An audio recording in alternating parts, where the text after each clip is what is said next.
Mougin, je suis actuellement le président de l'URPS Pharmaciens de Bretagne. Cette institution, donc, qui émane de la loi HPST, donne un certain nombre de pouvoirs aux pharmaciens par le biais d'élus qui sont élus pour une période donc, de 5 ans.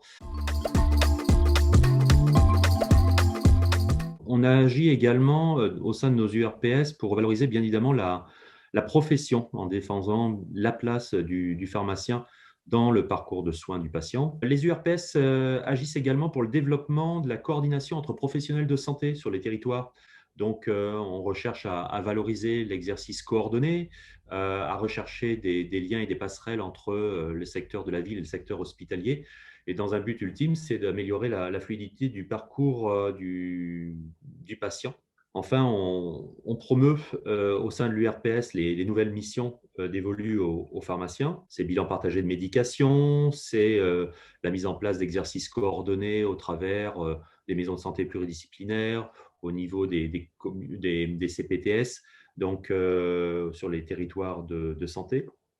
L'URPS agit également dans un rôle dans la permanence des soins, dans la continuité des soins,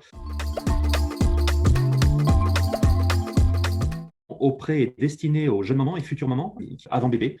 C'est monté en coordination avec pédiatres et sages-femmes. Le but étant d'accompagner au mieux ces jeunes mamans qui souvent se posent beaucoup de questions. Je citerai également un autre projet qui est le projet OSIS, qui est l'acronyme d'orientation dans le système de soins, et qui est un projet article 51 qui a été organisé avec l'URPS des médecins libéraux de Bretagne. Parmi les autres actions d'envergure qui ont pu être menées dans le cadre inter-URPS, je citerai le projet Octave, qui est un projet porté à la fois par l'Union régionale des professionnels de santé pharmaciens de Bretagne, mais également avec mes homologues des Pays de la Loire.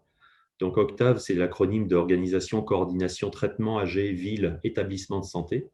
Donc c'est un projet innovant qui met en valeur le pharmacien dans son exercice, dans le but d'assurer la sécurisation de la dispensation, bien évidemment, du médicament, afin de limiter les risques iatrogéniques liés à l'usage du médicament et éviter ainsi les risques de réhospitalisation à la suite d'une chirurgie programmée d'un patient âgé. Alors, c'est vrai que c'est une profession qui est actuellement en pleine mutation. Je voudrais simplement insister sur une chose importante, c'est le cœur de métier du pharmacien, qui reste la dispensation du médicament au comptoir, accompagné bien évidemment du conseil, ce qui en fait toute la différence avec une simple délivrance de médicaments. J'insiste bien sur la notion de dispensation. Alors bien évidemment, cette mutation, elle s'accompagne par la mise en place d'un certain nombre de nouvelles missions dans notre quotidien, des missions qui vont être plus tournées vers la notion de dépistage, comme les TROD, la réalisation des tests d'orientation diagnostique. On met en place également de plus en plus importante dans l'organisation du parcours de soins du patient, avec l'instauration de plus en plus prégnante de la pharmacie clinique dans notre exercice quotidien. Je veux juste rappeler que les pharmaciens français accueillent chaque jour 4 millions de Français au sein de leur officine. Donc inutile de rappeler le rôle important et prépondérant de l'accueil en premier recours dans le domaine de la santé publique pour nos concitoyens au sein des officines.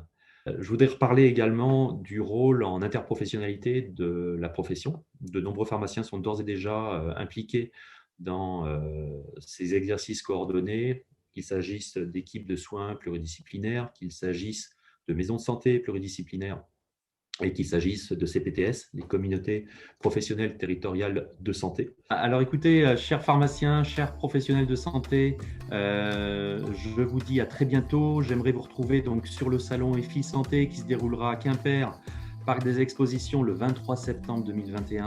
Retrouvez-nous, l'atelier URPS sera là pour vous accueillir. À très bientôt. Au revoir.